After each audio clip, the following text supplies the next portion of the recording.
பாதிரி மரமும் புலிக்கால் முனிவர் வழிபட்டதனால புலியூர், பாதிரி புலியூர். இத்தலத்திற்கு கடைஞாழலூர் என்று பெயர். பாதிரின்னா அது ஒரு மரம், அது பாதிரி மலர் வளரக்கூடிய ஒரு மரம். இந்த கடைஞாழலூர் என்ற பெயர் மருவி இப்போ கடலூர் என்று வழங்கப்பெறுகிறது. இந்த ஊருக்கு, தலத்துக்கு பாதிரி புலியூர் என்று பெயர். இந்த இறைவன் கரையேற்றும் பிரான் என்று வழங்கப்பெறுகிறார். அப்பர் சாமியை கரையேற்றியவர்.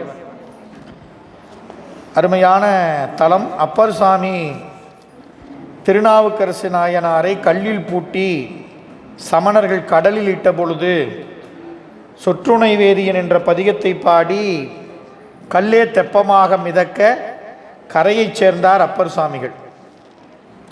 கரையைச் சேர்ந்த அப்பர் சுவாமிகள் இத்தலத்திற்கு சென்று இறைவனை தொழுது ஈன்றாளுமாய் எனக்கு எந்தையுமாய் உடன் தோன்றினராய் என்று ஒரு பதிகத்தை பாடினார். மங்கன முனிவர் பூசித்து அவர் பெற்ற முயல் வடிவ சாபத்தை நீக்க பெற்றார். அதனால் இந்த தலம் இந்த மங்கன முனிவருடைய சாப விமோசன தலம். அற்புதமான திருப்பாதிரி புலியூர். புழுவாய் பிறக்கினும் புண்ணியா உன்னடி என்மனத்தே வழுவாதிருக்க வேண்டும், இவ்வையகத்தே தொழுவார்க்கு இறங்கி இருந்து அருள் செய் பாதிரி புலியூர் செழுநீர் புனர்கங்கை செஞ்சடை மேல் வைத்த தீவண்ணனே என்று அப்பர் சாமிகள் அருளிய பதிகத்தில் அந்த பாடல் நமக்கு எல்லாருக்கும் தெரிந்த பாடல். இறைவனுக்கு தோன்றா துணைநாதர் என்று பெயர். அருமையான அந்த திருநாமம். இறைவன் நமக்கு துணையாக இருப்பான். எப்படி? தோன்றா துணையாக இருப்பான். நமக்கு தெரிய மாட்டான், ஆனால் துணையாக இருப்பான். இதை அப்பர் சாமிகள் உணர்ந்தார். ஞானசம்பந்த பெருமான் அருளிய பதிகம் நம்முடைய பாடத்திட்டத்தில் அமைய பெற்றிருக்கிறது.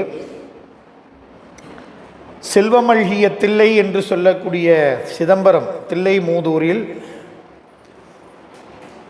கூத்தப்பெருமானுடைய திருநடனத்தை பணிந்து வணங்கிய ஞானப்பிள்ளையார் திருத்திணை நகர் திருத்தலத்தை அடைந்து அங்கே பதிகம் பாடி திருமாணிக்குழியை அடைந்து ஏற்றி திருப்பாதிரி புலியூரை வந்தடைகின்றார். அந்த தலத்தில் இறைவன் முனிவருக்கு அருள் செய்த வண்ணத்தை முதல் பாடலையே வைத்து இந்த பதிகத்தை தொடங்கி பாடுகிறார்.